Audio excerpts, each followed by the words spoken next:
Hi everyone, welcome to my channel. ಈ ವಿಡಿಯೋದಲ್ಲಿ compound interest problem discuss ಮಾಡೋಣ. ನೋಡಿ, invest an amount of ₹5,000 for 2 years.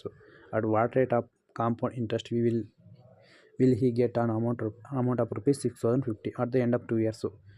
Total 5,000 investment ಮಾಡ್ತಾ ಇದ್ದಾನೆ. 2 years ನಮ್ಮ ಕಾಂಪೌಂಡ್ ಇಂಟ್ರೆಸ್ಟ್ ಫೈಂಡ್ ಔಟ್ ಮಾಡಬೇಕು. ಟೋಟಲ್ ಅಮೌಂಟ್ ಬಂದು ನಮ್ಗೆ 650 ಕೊಟ್ಟಿದ್ದಾನೆ. 6,050 6,050ಅಲ್ಲಿ 5,000 ಲೆಸ್ ಮಾಡಿದ್ರೆ ನಮಗೆ 1,050 ಬರುತ್ತೆ.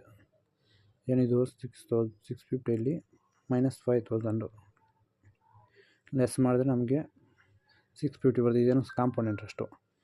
ನಾವು ಯಾವ ಥರ ಮಾಡೋಣ ಅಂದರೆ, ಇವಾಗ ಆಪ್ಷನ್ಸ್ ತೊಗೊಂಡು ವೆರಿಫೈ ಮಾಡೋಣ. 10% 1,050 ಬಂದರೆ ನಮಗೆ ಅದೇ ಆಪ್ಷನ್ ರೈಟ್ ಆನ್ಸರ್. ಸಪೋಸ್ ನೋಡಿ, ಇಲ್ಲಿ ಫಸ್ಟು 10%, ಬಿ 14%, ಸಿ 12%, ಡಿ 16% ಕೊಟ್ಟಿದ್ದಾನೆ. ನೋಡ, ಫಸ್ಟ್ 10% ತೊಗೊಂಡು ಮಾಡೋಣ. 10% ತೊಗೊಂಡು ಮಾಡಿದಾಗ 5,000ಗೆ ನಮಗೆ 1,050 ಬರಬೇಕು. ಬಂದರೆ ಅದೇ ರೈಟ್ ಆನ್ಸರು. ಇಲ್ಲಿದ್ರೆ ನೆಕ್ಸ್ಟ್ 14 ತೊಗೊಳ್ಬೇಕು. 14 ತೊಗೊಂಡು ಕ್ಯಾಲ್ಕುಲೇಟ್ ಮಾಡಬೇಕು. ಅದರಲ್ಲಿ 1,050 ಬಂದರೆ ಅದೇ ರೈಟ್ ಆನ್ಸರ್. ಇವಾಗ compound interest rate of interest formula ಏನಂದರೆ ನೋಡೋಣ. X plus X into x, ರೈಟಾ? ಎಕ್ಸ್ ಪ್ಲೇಸಲ್ಲಿ 10 ತೊಗೊಳ್ಳಿ. 10 + 10 20. ಓಕೆ, 10 × 10 100. ಕ್ಯಾನ್ಸಲ್ 1 ಬರುತ್ತೆ. ಅಂದರೆ 20 + 1 21%. ರೇಟ್ ಆಫ್ ಇಂಟ್ರೆಸ್ಟ್ ನಮ್ಗೆ 21%. 2 years ಬಂತು. 5,000 ಕ್ಯಾಲ್ಕುಲೇಟ್ ಮಾಡಿ. 5,000 ಅಂತ 21 × 5,000 ಕ್ಯಾನ್ಸಲ್. 0 ಕ್ಯಾನ್ಸಲ್. 0 5 1 ಟೈಮ್ಸು, 5 2 ಟೈಮ್ಸ್ 10 ಬರುತ್ತಲ್ಲ. 10% ತೊಗೊಂಡು ಕರೆಕ್ಟಾಗಿ ಮ್ಯಾಚ್ ಆಯಿತು. 1,050 ಬಂತು. ಇಲ್ಲಿ 1,050 ಆಲ್ರೆಡಿ ಬಂದಿದೆ. 10%. Option B right answer. ಇನ್ನೊಂದು ಮೆಥಡ್ ನೋಡಿ. ಹಾಗೆ ಇನ್ನೊಂದು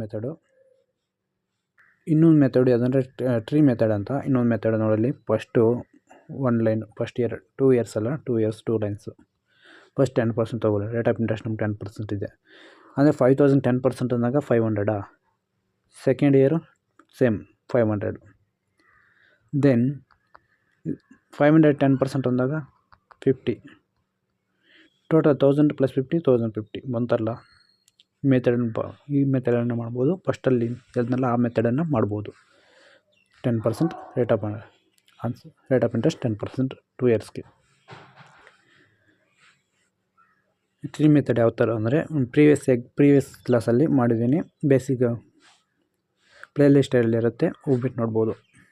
ಟ್ರೀ ಮೆಥಡ್ ಅರ್ಥ ಆಗುತ್ತೆ ಯಾವುದಂತ. Tree method